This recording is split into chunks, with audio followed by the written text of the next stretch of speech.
Now, up next, we are going to have a couple men take the stage. Ben Brooks is the founder and CEO of Pilot, which is an award-winning employee career development software platform. Ben was inspired by his successful CEO and executive coaching practice and saw an opportunity to democratize executive coaching and empower employees at scale. Now, Ben invested his life savings into founding the company with a mission of ensuring that everyone feels powerful at work. Ben is a proud graduate of the University of Denver's Daniels College of Business and has resided in Manhattan for the last decade. Welcome, Ben.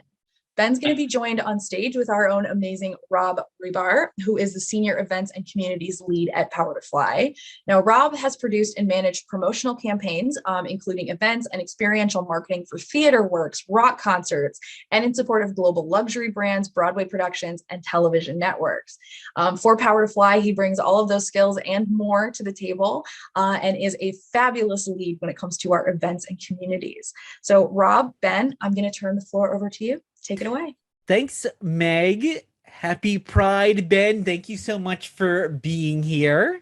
So we are super excited to talk to you about taking ownership of one's career. But first, can you tell us a little bit about your own career journey and what taking ownership of your career has looked like for you? And I just actually wanted to share a quote from your bio I saw on Pilot's website, which is that you unexpectedly let go of your long-held aspirations to climb the corporate ladder, and instead you have chosen to fly your own plane, which, you know, just really reminds me of what we're trying to do here at Power to Fly, of course. So, Ben, can you tell us a little bit more about your journey? Well, Rob and Meg, thank you both. I don't know if you just have to have fabulous hair to work at Power to Fly, but you both win the distinctive hair, coming correct to an event like this. And the Power to Fly and Pilot does seem like, I didn't think of it until this very moment, but does seem like quite an apt sort of marriage there. You know, I think so much of taking ownership of one's career, and in particular today where it's Pride Month, we're celebrating in the United States and around the world, LGBTQ people. Taking ownership of your career is also a bit like taking ownership of your identity, right? And your self-expression. And sometimes, like many parts of our lives in society, we wind up on paths that are sort of default structural systemic paths that aren't really us. And depending on where you are in your LGBTQ plus journey, you may be discovering yourself at different points or discovering even different depths, right? If you've been out for a while, you know that it's not a one-time event, right? It's this sort of deepening kind of continuous process. And I think that's where for my career, I thought I wanted a particular thing, but as I got to know myself better, I realized that while I was succeeding at a particular game, it was actually one that I didn't know if I wanted to play anymore, even though I was winning it. And I think that's so important in our careers, is to not get sucked into sort of structures and systems that aren't our own, but instead to stop and to know ourselves. And that's where, you know, we don't talk about the term self-awareness a lot in careers in the same sentence.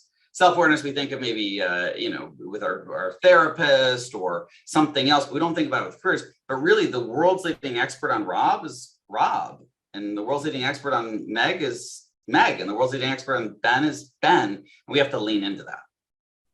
Yeah, totally. And I love what you said, too, about, you know, us as LGBTQIA people, that we are constantly coming out. You know, every time you're going to a new job, or maybe you have a new boss even, and you're staying at your job, you are coming out. And those things can be tricky to kind of manage your career, because, you know, you're always kind of trying to think of that, oh, how is the room going to receive this? Oh, totally. I remember when I was in management consulting, we'd work on projects, and sometimes there were a few weeks, sometimes there were a few months, sometimes longer. But every time I got a new project, it was with a different client, typically in a different city. Sometimes I'd have some similar colleagues, oftentimes I'd have different colleagues and different clients.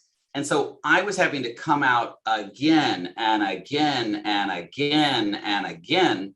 And when I was even in the corporate world as an executive, depending on who I worked with and where I was in the world, there were a lot of things to figure out. Mm-hmm. You know, we had offices in Saudi Arabia. We have offices in other countries. I remember I was in the Netherlands once, and our country leader of a Fortune 250 company, was the head of the CEO of Turkey, we had had a good relationship. He then found out that I was gay because I put it in my bio strategically to sort of just put it out there. And he lit into me that there's no place for this in the workplace. This is a distraction. We're a global company. We're not America. This is too Western. Why does this matter? And it really harmed our relationship, but it also showed me a lot about his character and kind of where he was. I mean, I don't think he's a bad person necessarily, but from his culture, and I've been to Turkey, it's a different world. And so I think it's also complex. The idea of coming out isn't a steady point. Because we may move countries, we may get into romantic partnerships, we may be involved in community work, we may start families and children or families in different sort of constructs and manners. All of this makes our careers and our lives so dynamic, but also a bit more complex as queer people. No, totally. And I think, we're never, those are the kind of things that you're never taught in school, specifically as an LGBTQIA person, but also you're not really, even if you aren't a part of the community, you're never really taught how to manage your career. You might be taught how to get your foot in the door, but from there's often like these mysteries. So, for you and at Pilot, what do you think many employees misunderstand or get wrong about managing their careers? The tweet length answer is they assume it's someone else's job. That's the number one thing, that they assume someone somewhere is doing this for them. And part of it is, as we grow up, as we're kids, hopefully our parents are worried about us and school and activities and our health and all the friendships and social. We get to college and we have academic advisors and resident assistants, and we're sort of used to a fairly paternalistic model where someone is looking out for us. And then we get to the workplace and we sort of assume it's our manager, or it's HR, or it's the assigned buddy or mentor that we have, or advisor.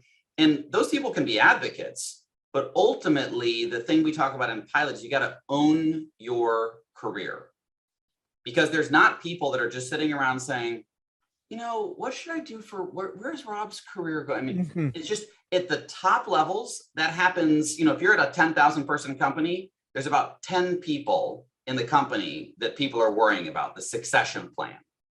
Who might be the next CEO, or who could replace the C-suite? Beyond that, if you're not at that level, which, mathematically it means almost nobody is going to be, there aren't necessarily people thinking about maybe what's next for you or how to grow. And the other thing is we often collapse career development and owning our careers with advancement, and typically in a very hierarchical kind of vertical sense that, I was a director and I become a vice president, or I'm an individual contributor and I become a manager. And part of, being fluid, right, seeing the world through a rainbow lens, we may not want to be on that path. We may not want to be a manager. We may not want to be, going into the headquarters every day and commuting. We may not want to be an executive. That's okay. But we have to give voice to our desires and our needs, And I remember I had an executive assistant in the corporate world who was LGBTQ, and he was nuts about theater and the arts in New York City. We were in Midtown. And one of the things he said to me is like, look, I don't want you to confuse my commitment to this job, but I really need to be out of here at 5:30 every day, no matter what. I can come in at 6 a.m. if you need me to, but I have rehearsals, auditions, performances, etc. And he knew that there were some trade-offs with that, right? That, but that's what was important. And he kind of managed his career as a portfolio. And by giving me context, I wasn't trying to say, oh, let's get you out of this executive assistant role and make you a chief of staff or put you in an operations role. He didn't want any of that. And it was so great to be able to calibrate in our relationship around that. But there's just typically, it depends on your family. If you grew up in a family where maybe you grew up, you're born into some privilege, your family is, your parents may be well educated, maybe high income earners, you may go golf with your dad in Greenwich, Connecticut, and he's going to say, hey, take your boss out for a beer, or make sure you ask for a bigger raise. And you get sort of this coaching from a parent or a family member, an uncle, an older brother or sister, maybe someone in your community, maybe someone you went to university with, if you went to university. But most people don't have that. And that's part of even cycles of, poverty and things. You don't often know what to do. And even just getting the job, you think, oh, great. Oh my gosh, I got this job. And people land a job at Google. Oh my gosh, I'm at Google. It's a great company. Yes. But that's a little bit like, getting the ticket into Disney World. just walking through the gates doesn't mean you got to go ride the rides. You got to strategize. You got to go to the back of the park first when it's not that busy before you go to the front at the end of the day. All of those kinds of things where most people are just sort of, waking up and logging in or showing up to work. And there's a very big difference, Rob, between working kind of in your job versus on your career. And those are distinct things. Totally. Yeah. And then so much of what you're saying too, I've heard from older workers and some of our experts in ageism who have often talked about like, older, more experienced workers sometimes have a harder time getting hired because people think, oh, this person wants to be a manager or director, and we're not hiring for that right now. And often those people just want to remain an individual contributor. They want to expand their own skill sets, but they don't want to go up that, that corporate ladder any further. So it's interesting, I think, to hear kind of those. And what other factors would you say that people can do to take control and ownership of their careers? Well, I'll just mention one quick thing on the ageism, in terms of sort of, unconscious or even implicit bias. People that are, overweight and people that are older, typically we have lots of bias around and assumptions around who they are and where they're at and what they want. And a part of it is if you are, more experienced and further along in your career, you got to own the narrative, right? And you've got to get in front of, and anytime you have anything, no matter where you're at in your career, if you've got something that maybe a hiring manager or recruiter or something like that might have a question mark about, rather than waiting for their question and sort of defensively being on your back foot and sort of scrambling, it's often best to address it head on. Hey, there's a 3-year gap in my resume. My mom got diagnosed with cancer and I decided to take care of her and be with her because of, whatever else. And that's why I wasn't working. Oh my gosh. Versus I could have a bias and think you're just watching Netflix all day and smoking weed on the couch. And it's like, no. This is, and so that's a part of the, owning those sort of narratives. But to your other question about, we talk in Pilot a lot about what are the behaviors that people need to have. A big one is asking for feedback. Every engagement survey that employees fill out almost always says that employees don't get enough feedback. People say, I want more feedback. Never get any feedback, right? But then you ask employees, well, when's the last time you asked for it? And they're like, ask for it. And this employees assume, number one, the feedback comes from a system or a process. And number two, that it comes from their manager. And the reality is feedback can come from anywhere. And often the more informal structures and settings, we can get better feedback and more recent, fresh feedback. And people beyond our managers, our customers, our vendors, our coworkers, our subordinates, cross-functional teammates, et cetera, even close friends. People talk about your kitchen, cabinet, your board of advisors that are, people that that you could bring in your living room sort of folks. They can give you great feedback. So asking for feedback, soliciting it, pulling it towards you, because people will often have feedback for you, but we all know that we don't want to upset a relationship. I'm not going to give you feedback, Rob, unless you ask for it, right? But if you ask for it, I say, well, actually, I have some thoughts for you. I got some ideas. We talk about self-awareness, slowing down, looking inward, not just being on your phone constantly and digging through email and Slack and Asana, but saying like, how am I doing? How do I feel about this? What am I noticing? Journaling, writing, being really conscious is a key thing. The third thing, the number one research-based determinant of satisfaction in a career, if you wanted to have a very satisfying career, the number one thing you could do is advocate for yourself. To your point, Rob, nobody teaches us to do this. No one teaches us not just how to ask for a raise or a better bonus, but for better explicit expectations, for different work because we're bored, for a schedule that helps us meet our needs outside of work, for better equipment or more resources, or more recognition and praise, even different work styles. So part of it is knowing what you want and what you need, and then finding your voice to ask for it. And surprisingly, in Pilot, we find that a lot of people, when they advocate, they realize they actually just don't need to advocate to their managers, to themselves. People that don't take time off, or they're too hard on themselves, or they don't get organized for their week. So they hate Mondays because it's a scramble, because they leave the place in shambles on a Friday, rather than spending 30 minutes on Friday, tidying up their week, making a plan, and starting Monday feeling powerful. And then of course, the last part we talk about, Rob, is turning what you know into what you do. I can know to get 7 hours of sleep a night, and that makes a big difference. But knowing that only matters if I actually do that. If I get 5 hours of sleep a night, but I know to get 7, it does not matter. Yeah. So aligning kind of what we know are our insights. For instance, I'm better when I'm organized, or I like to have a preview or a dry run on things. We may know that we get better presentations if we practice with someone. Great. Some people need to do that. Some people don't. We may get better presentations when we make some speaker's notes. You know, I made some notes today for this conversation. You got to take the things you know about yourself. It's almost like if you have a classic car and you know how to work it just right, you got to pump the gas 3 times, bang on the dashboard, and then you turn the key and hold it for 5 seconds. Who cares if that's how the machine works? You know how it works. Operate it. Know yourself and then operate accordingly, which may be different than your friend. It may be different, you know, your LGBTQ status, the life experiences you've had. You may operate under sort of different. I'm more creative after 5 p.m. Most business stops at 5 p.m. I operate differently, knowing sort of when my peak and off peak is from a creativity perspective. And that can change too so much. I mean, I think when I first started at Power to Fly, I would often do a lot of that creativity in the morning, and now it kind of switched to the afternoon, and things like aren't always necessarily static forever. And I love what you. Things are fluid, right? I mean, think about what it was like when you worked in an office versus being upstate. Yeah, being remote. It's where we work affects how we work. Think about, I have friends that recently had kids. Their life before and after kids is totally different, yet they have the same jobs. So part of it is sometimes things outside of work affect work, and we need to factor that in, right? You've had a loss, someone's parent dies, or you have a breakup, these things. You may be a victim of violence of some sort, or oppression or discrimination.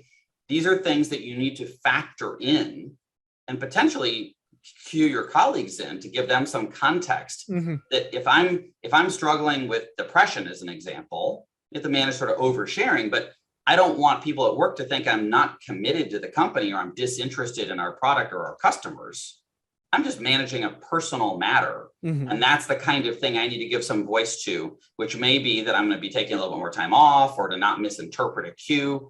But so much of work and managing our careers is sort of knowing and managing ourselves, and then managing our relationships. And that's what people, I think, in hybrid and remote work pilot, we were remote first since we were founded years ago. We were remote before it was cool. People thought it was sad and pathetic that we did remote work, and now everyone's like, how do I work there? It sounds amazing. Us too. Yes, we're been remote since day one. You probably know, Rob, that with remote you have to work a little harder. If the employee, you've got to initiate. You don't have the serendipitous encounters in the cafeteria, the elevator, the parking lot.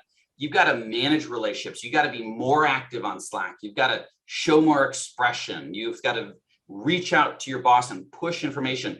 If you're that's the thing I'd also say. Employees love to work remote or hybrid because it's convenient. You can wear, yoga pants at home. You don't have to commute. You can take care of your dog. Wonderful things. But realize that the bar for an employee is higher. You will have to be better, higher quality. Your work ethic, your organization, your discipline will have to be higher in remote work to succeed. Because the research actually shows that people get promoted less and paid less often in remote. You can be out of sight, out of mind. So you've got to overcome that by being a little bit more vigilant in how you manage your career. Totally. Yeah, no. And what we've done here at Power to Fly, because we have a remote global company, is when something happens, maybe in a specific region, like some of the recent horrible, mass shootings here in America, we have had org calls where we've said that to people who might live in other countries who might not be following, the US news as closely. And we, the same thing for people who might be living in other countries, to your point, it might be something very personal that you need to take a break with, but maybe it's something more national, and not everyone on your team always is aware of that. So yeah, and in particular, the percentage of the US population that identifies as LGBTQ plus is about 5%. Right? So you think of, if 100 people work in an organization and there's representative diversity, you're going to have about 5 LGBTQ people. Now, that means 95% of people don't necessarily know, and it's different, right? Because it's one thing if you grow up, with other, Latinos or other females or demographics in the family, but often we're the only ones in our families. And so these people may have no idea what your life is like, or what's happened to you, or how you tick. And it's so important in forming these relationships. It's not just being pleasant in a meeting or having a drink with someone, that's fine. But it's also describing your preferences. Like, I get pretty anxious and I worry that I'm in trouble sometimes. It's my therapist and I have a field day around this. It's a recurring nightmares I have. But if you were to say to me, Rob, instead of no, we need to talk, I would freak out, right? I get so anxious thinking I'm in trouble. I'm back in the principal's office in elementary school.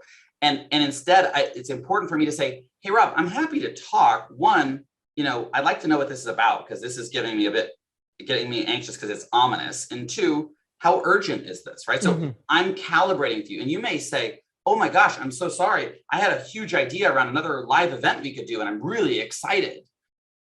Oh my gosh, I'm not in trouble. You actually are trying to collaborate. So, having the empathy for others and to describe your own work preferences. We even had an incident, with one of our pilot crew members. She had a miscarriage, and she's a mother, and this is going to be another child, and she had shared that she was expecting.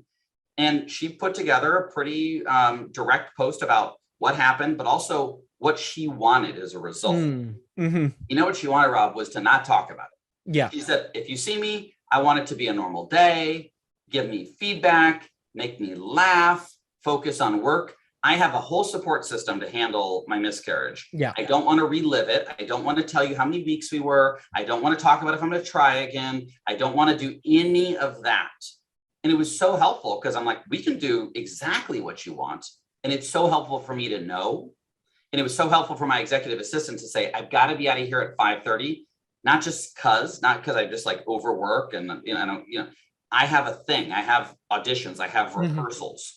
So much of advocating for ourselves is in these sort of smaller moments that matter a lot to us, but they're just letting other people know. You may need to go get your blood work done because you're on PrEP and you're wanting to make sure that you're taking care of yourself from a HIV perspective.